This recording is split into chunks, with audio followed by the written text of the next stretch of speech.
This is your girl Angel, aka Angel Ghost Girl, and today we're going to be doing a read aloud video. If you're new to my channel, we do ghost stories, we do paranormal read alouds like books and magazines, like the ones we're about to read right now. And sometimes we do little ghost hunting or spirit box sessions in the cemeteries. If y'all want to see that, keep tuning in to my channel. Don't ask me why I laugh like that. I don't know. That's funny, right? Right now, we are reading The World's Most Haunted Places, Creepy, Ghostly, and Notorious Spots. And this is the cover. It's like a magazine, so you're gonna see the back of it. That's what we're gonna do.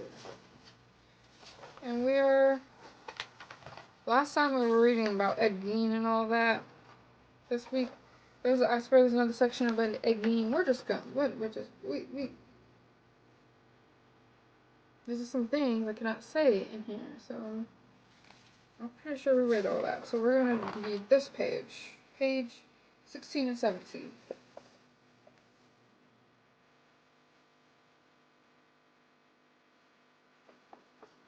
And this one is where Rosemary's baby was born. When John Lennon and Yoko Ono moved into the Dakota on 72nd Street in Central Park West in 1973, they were well aware the building was rumored to be haunted. So they hired a medium to conduct a seance in their 7th floor apartment and reached Josie Ryan, the recently departed wife of Dirty Dozen actor Robert Ryan, who had sold them the unit. To Beowulf Spirit, Jessie promptly announced that she intended to stay in the couple's digs, which did not make the Ryan's daughter Lisa happy. "If my mother's ghost belongs anywhere," she told Ono, "it's here with me. Most of the Dakota spirits don't belong here, of course, but they seem to have been in residence since the building was completed in 1884. Built for Singer's sewing machine president Edward S. Clark in Manhattan's then Royal Upper West Side, the German Renaissance revival structure was reportedly called the Dakota because its location was as remote as Dakota Territory. Over time, the Dakota's sinister reputation has grown along with its injuries. This was, after all, where Lennon was murdered in 1980, and Orlevan used it as the setting for his. Did they say his name right? Well, it was used in the setting for his classic 1967 novel, Rosemary's Daughter. Thought the novelist called it the Black Brentford. He drew on the Dakota's dark mojo for inspiration. Over the years, one character said the Brentford has had far more than its share of ugly and unsavory happenings. In Levin's world, these include cannibalism, witchcraft, Satanism, and an unaliving person. But he may well have added the real-life spirit of a beautiful blonde girl in a yellow dress. Some have called her the house ghost, others a bad omen. "It's my birthday," she allegedly said to a painter who later fell to his death. Others have seen the ghost of a man with a face of a small boy, and a mysterious fire started inside writer Rex Reed's apartment. "I thought welcome to the Dakota," he later told Stephen Birmingham in Life at the Dakota. Here, elevators move on their own. Footsteps are heard where no mortal walks. Rumbling sounds through the walls in the past seems to coexist with the present. A channeler was seen through the window of one resident's apartment. As he walked to the building, despite the fact that he had no channeler, only the remains of one. Many phenomena seemed to emanate from the basement, including the so-called man with a wig, who is known for taking off his wig and shaking it angrily. In Levin's novel, Rosemary calls the basement kind of creepy. So does singer Robert Flack, a longtime resident who refused to enter it. This building has been occupied by a lot of strong people, she told Birmingham.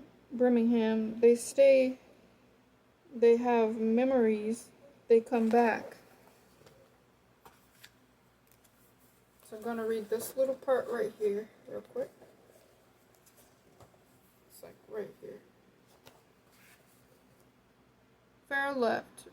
Melanie Griffin, Antonio Banderas, Cher, and Bill Joel, all among the rich and famous who have been denied membership to one of Manhattan's most exclusive clubs, residents of Dakota apartment building, but plenty of ghosts, including one who's insisted on living with John Lennon and Yoko Ono, never had to gain the Coop Board's approval. At left, Lennon sits in the kitchen of Dakota's apartment in 1975, below the building entrance where Lennon was shot on December 8th. Shouldn't have said that. When he was alive on October 8th, 1980, seen on the 23rd anniversary of his death. So I guess this is supposed to be a picture right here of John Lennon. John Lennon, yeah.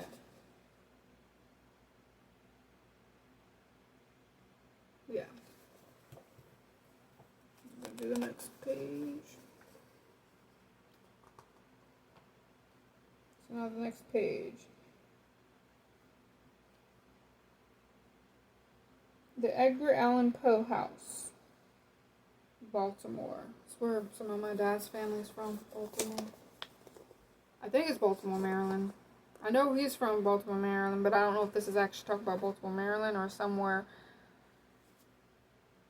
in the abyss of somewhere ancient. I don't know.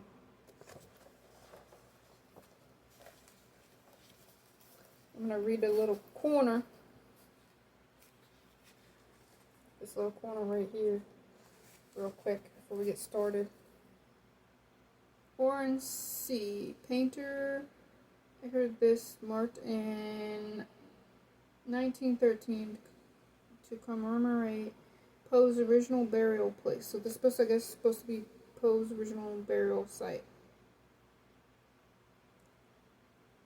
In the Westminster Hall burial ground and catacombs in Baltimore. Baltimore has a catacombs? How did I know about this? There's no way. It's gotta be London. It's gotta be London. So let's get started in this. In the early morning hours of September 27, 1849, Allan Edgar Poe left Richmond, Virginia on a steamer heading to Baltimore. He wasn't seen again until nearly a week later, when he was found probably drunk and delirious and wearing someone's clothes in a Baltimore tavern.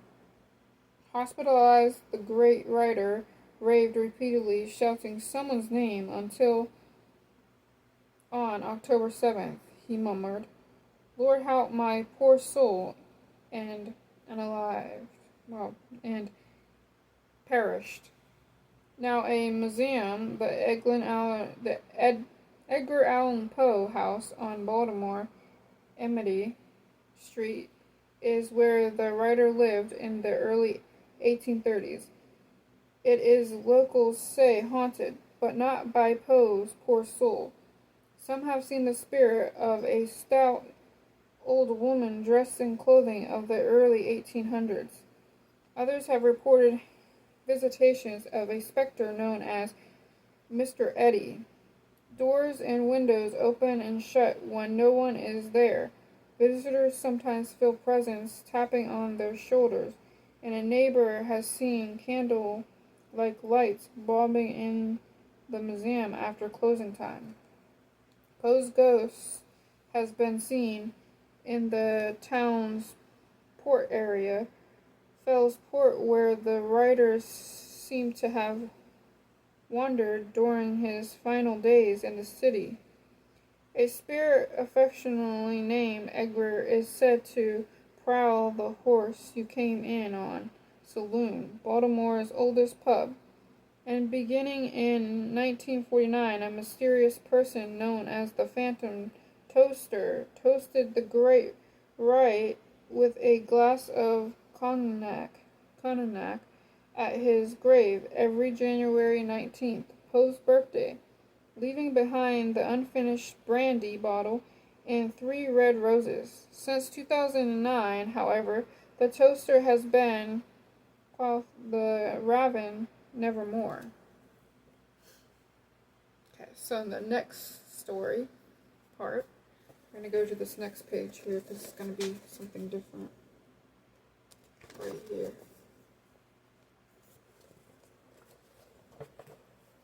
The Winchester Mystery House. There is something of the awful house of Usher about it. One journalist wrote of the Winchester Mystery House after its first opening in the public in San Jose, California in 1923. I, for one, would tremendously like to give a Halloween party in this old home. The rumors about the maze-like Victorian mansion started soon after its eccentric owner, Sarah Winchester, began her construction, and they continue to this day, fueled in part by the guides who lead tourists through the bizarre structures, odd nooks and crannies, past doors that open into walls, and up staircases that go nowhere.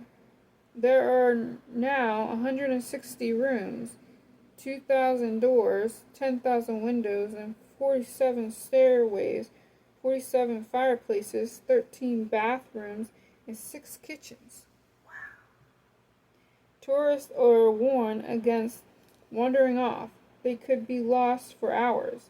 This is how the story goes. After losing both her only child and her husband in New England, Winchester, the heirs to the Winchester Repeating Arms Company fortune, consulted a Boston psychic. He told her that her family was cursed by the souls, American Indians and Civil War soldiers among them, who had been unalived by the Winchester rifles, the gun that won the West. The only way to placate those restless souls was to build a rambling house for them inhabit. Dutifully, Winchester moved to California, where she bought an unfinished farmhouse in 1886. For the next 38 years, she renovated and rebuilt her home, reportedly hiring construction workers to work around the clock. As long as the hammering continued, the rumor went, she could stay alive. The truth, however, is somewhat more complicated. Known in her youth as the Belle of New Haven, Winchester was later crippled with arthritis, and having lost the fabled looks, rarely ventured outside. She rarely ventured outside. Her obsessive need for privacy and refusal to speak publicly allowed yellow journalists and nosy neighbors to say anything they wanted about her with impunity. Of course they did, but the fact remains that Visitors and staff alike claim to hear footsteps, breathing, and see apparitions from other eras, find locked doors suddenly opened, and even smell chicken soup in the end. In the 1920s, journalist was not far off when she compared the eerie structure to the House of Usher, like Poe's. The Winchester place remains a mystery all in ensemble. I don't know if that's even. Why put these weird words in there? And a picture above, so we're going to look at the picture again. There is above the Winchester Mystery House as it stood in the late 1930s. Much of this place's reputation was filled by the era's vision of journalism, but the house's owner, Sarah Winchester, may well have been a spiritualist, not uncommon at the time, holding seances in the house's so-called Blue Room. This again is the Winchester Mansion as it was in 1930. And I think that's going to be all for today. If you like this video, then stay tuned for the next one. And until next time,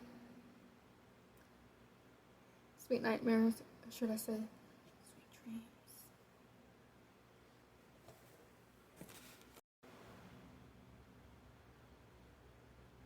The afro. It's afroing, everybody. The afro. Like I said, it's afroing. So what's up? Just kidding.